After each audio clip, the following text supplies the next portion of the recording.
মোবারক, ঈদ মোবারক, ঈদ মোবারক। ঈদ মোবারক শব্দের অর্থ ঈদ আয়োজন, আনন্দ আয়োজন, কল্যাণময় হোক। আমরা ঈদুল আজহার সামনে দাঁড়িয়ে আছি। ঈদুল আজহা শব্দের অর্থ ত্যাগের উৎসব।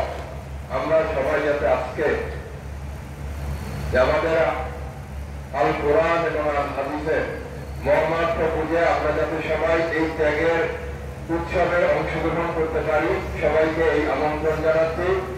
আমাদের নামাজের সময় হয়ে গেছে, খুব বেশি কথা বলবো না। আমরা আমাদের ফরিদপুর 1 আসনের মাননীয় সংসদ সদস্য, আমাদের মৎস্য প্রাণী সম্পদ মন্ত্রী যারা আব্দুর রহমান স্যার অসুস্থ, সবাই তার জন্য দোয়া করবেন। আমাদের 17 আসনের মাননীয় সংসদ সদস্য স্যারের মা অসুস্থ, সবাই তাদের জন্য দোয়া করবেন।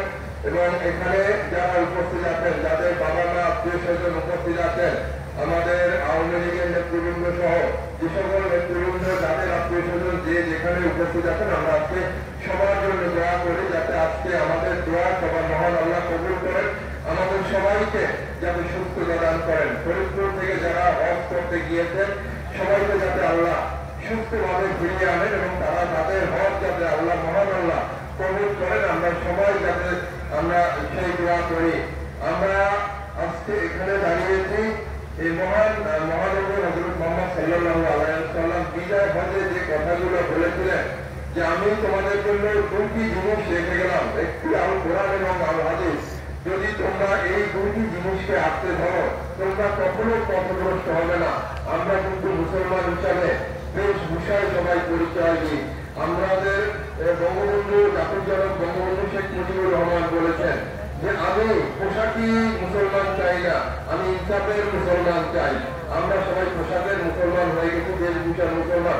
আমরা সবাই যদি ইনসাফের মুসলমান হই, আমরা যা বলি, আমরা যতটা ধারণ করি, আমরা যত সময় বিশ্বাস করি, আমরা আমাদের পাশে আশেপাশের সবাইকে সেইভাবে যাতে পথ চলার জন্য সাহায্য করি। আমরা যদি আল হাদিস এবং আল কোরআনের বাণী চর্চা করি, আমাদের সমাজ থেকে সবগুলো অনাচার দূর হয়ে যাবে। আমি আপনাদের সবাইকে ঈদের জামাতে অংশগ্রহণ উপস্থিত হওয়ার জন্য সবাইকে জেলা প্রশাসন ফরিদপুরের পক্ষ থেকে আন্তরিক কৃতজ্ঞতা এবং ধন্যবাদ জানিয়ে ফরিদপুর পৌরসভা যে আয়োজন করেছে সবার তাদের প্রতি আন্তরিক কৃতজ্ঞতা জানাই। যে অজুখানার কথা বলা হয়েছে, আগামী ঈদের আগে আমরা এই অজুখানা নিয়ে একটু সংস্কার করবো এবং সবাই যাতে ভালোভাবে রুজু করতে পারে আমরা সে ব্যবস্থা করব।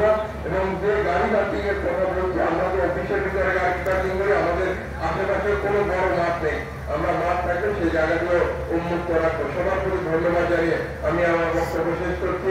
আল্লাহ হাফেজ, আসসালামু আলাইকুম।